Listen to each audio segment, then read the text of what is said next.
former Senator Blumenthal. Let's bring in the panel and see where that leaves us. CNN senior legal analyst Jeffrey Toobin's with us all morning long. CNN politics reporter and editor-at-large Chris Cillizza, CNN counterterrorism analyst Philip Mudd, and CNN presidential historian Douglas Brinkley. Jeffrey, a point that we have been coming back to a lot is this second paragraph in this letter, maybe our best window into the motives and the problems of separating the executive from an investigation thereof with respect to Russia.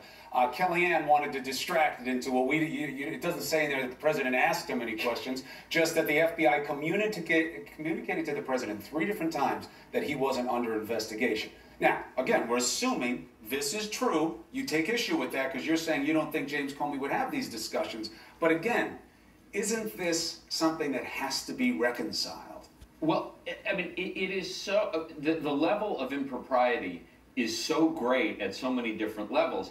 If the conversation took place as the president describes it in this letter, it's completely inappropriate because he should not be discussing a pending investigation with the person who is in charge of that investigation. That is a bedrock principle of the division of labor between within the executive branch.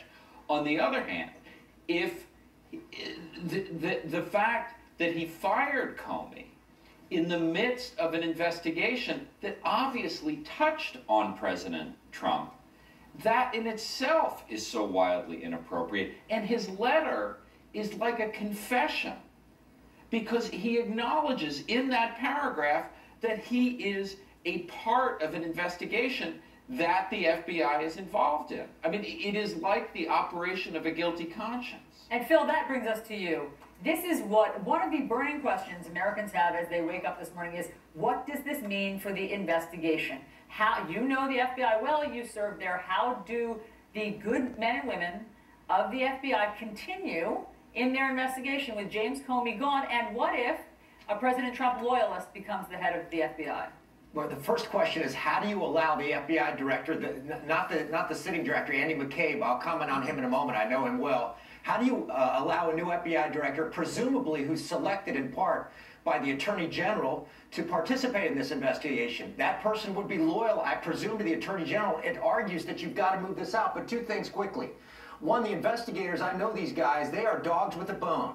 In interviews, investigations of financial ties to Russia, travel to Russia, anything inappropriate. If you think that they will operate differently today than they did yesterday, that ain't how the FBI operates. The second thing I'd say, and finally, is Andy McCabe, the acting director, don't write this guy off.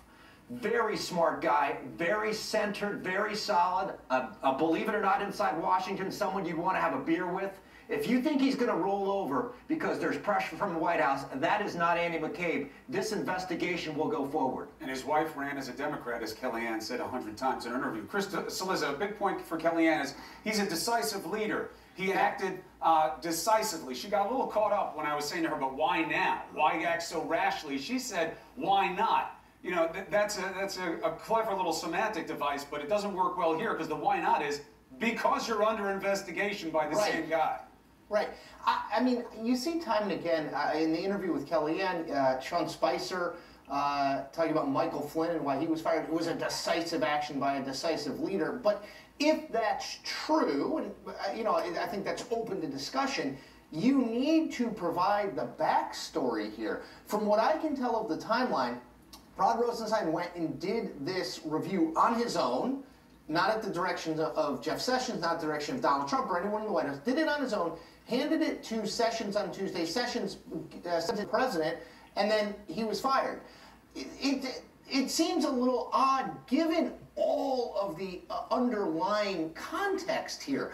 The fact that the Clinton investigation was wrapped up effectively July 5th, then reopened. Donald Trump praised James Comey for having, in his words, the guts to reopen it. He said that on Halloween 2016.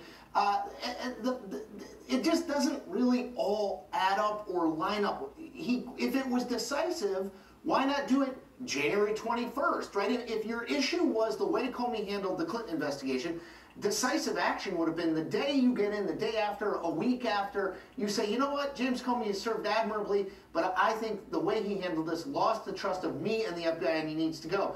Doing it now in the way that in a 2-week review by a guy who's been on the job 2 weeks, it just doesn't feel like it was properly, I hate to say the word properly vetted, but that the information gathering process worked the way it should. Doug, as you know, people are likening this bombshell to what happened during the Saturday Night Massacre, Watergate. Put it into historical perspective for us. Well, it does ring our Watergate bell on October 20th, 1973, when Archibald Cox got fired. I mean, holy hell broke loose in America. But luckily, at that moment, we had two patriots, Republicans, William Ruckelshaus and Elliot Richardson, and both of them resigned. And it started to become the beginning of the end, for Nixon. The problem we have right now is, where are the Republican Party? The Republican Party as a whole is not really serious about investigating this because it doesn't work well for their agenda. They don't want to hear the name Paul Manafort. They don't want to hear Roger Stone. They don't want to hear Carter Page. They don't want to hear about Michael Flynn. The Republican Party has been playing ostrich with this. It's inconvenient for them. Now, we are getting breakout stars from the Republican bench. I mean, Richard Burr yesterday is questioning this. Senator Fluke of Arizona questioning it. John McCain, I think, will come public in a forceful way. But the GOP needs like a gang of 8 or 10 Republican senators to say enough is enough. We need a special prosecutor. We need to look at this and get to the bottom of it with an independent counsel. After all, it was Barry Goldwater, conservative, who told Nixon to his face, I'm not playing your lies anymore. I'm not going to damage my reputation for you. We need to see more profiles and courage coming out of the Republican Party right now. And look, Jeffrey, yes, there has been so much dissembling, so much prevarication, all nice big words for lying that have come out of the White House, that it is easy to call the account into question. And yet, I think we've been doing a solid job this morning of looking at it on its face. On its face, the timing doesn't make sense. If you were upset about the Clinton investigation, you would have done it at jump. You had every reason to do it. Everybody would have expected you to do it, and it would have seen as elections of consequences. And by the way, he's an Obama appointee, and even though it's 10, the timing, take us through here. The guy's been on the job 2 weeks. Kellyanne kept saying, Rosenstein's only been there 2 weeks. That's right, he's only been there 2 weeks. The Inspector General is doing the same investigation. Right. You don't wait for it, you have no one lined up to take the job. Well, and, I think the dates on the memos are significant. Everything is dated yesterday. So, according to Kellyanne Conway yesterday, the president made a considered judgment based on the conclusion of Rod Rosenstein.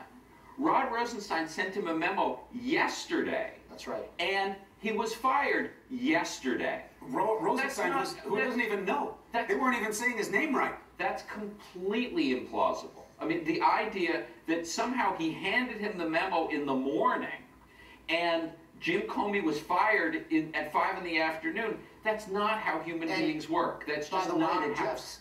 Jeff, to your point, Trump said the reporting is that Trump didn't know that the memo was even being written, right? So the first he would have even been aware of it was Tuesday. Sorry to interrupt you. But then, Chris, explain it. Then what is this timing? I don't know. The Kellyanne Conway, the why not argument, she's right in that he's the President of the United States, he can make decisions when he wants. But if you want this to not be linked to Russia, which Kellyanne Conway says, our network, CNN, all you do is talk about Russia, well, then you can't do it now. Doing it now, without any seeming other trigger or news that would make this happen, how can you not draw the conclusion? Remember, again, Jeff Sessions, the Attorney General, recused himself from this investigation, putting James Comey in charge of the Russian investigation because in his confirmation hearings in the Senate, he did not properly disclose 2 meetings he had with Russian Ambassador Sergei Kislyak. The reason we know that is because the media reported on it, not because Jeff Sessions owned up to it. It's very difficult for me to believe that someone who is as focused on perception, as focused on how things look, as how things are treated by cable TV, as Donald Trump and his administration, would not grasp that it is impossible to extricate this firing from the Russia investigation. No reasonable person, forget partisanship, no reasonable person would do that. A deputy AG who cited in the memo who worked for Bush 41, his last name is Ayers, says the reasoning is a sham that came out here, Phil Mudd, in terms of saying this is why you fired him. You talk about the good men and women who are working at the FBI, they'll still do their job, but they take their direction from the top. And if you want to talk about something that may corrode or corrupt integrity and belief in your director, whoever comes in now, what a tall task the president has put upon them to win over their people. That's true. You have a couple of options. You mentioned, for example, Rudy Giuliani. I'll throw a friend of mine under the bus, John Pistol, two very different people. I saw a lot of professionals in the business who would be nonpartisan, who are experienced in investigations. If you pick somebody like Rudy Giuliani, who in my world is viewed as toxic, someone who went over the edge after he lost the mayorship, he was America's mayor, and he became Trump's man, and later in some statements became unhinged, I think that would not only corrupt the investigation, that would corrupt the sense that the FBI operates independently from the White House. By the way, let me be clear here. I don't think the president just exercised bad judgment. I think he's a coward.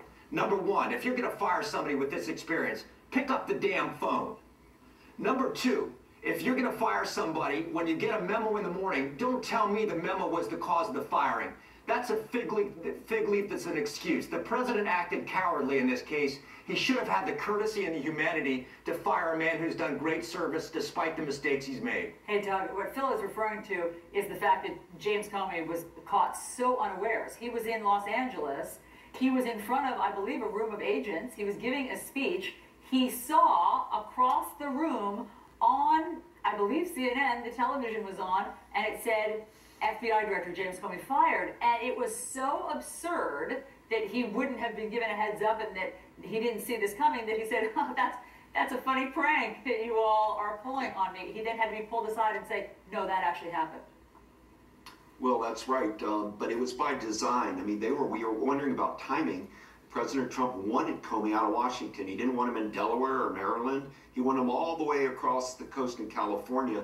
Do the firing when he's out there. That gives them 24 hours to rifle through Comey's office. He was left, unarmed with documents that he might need. They were purposely trying to wait to get Comey way, way away.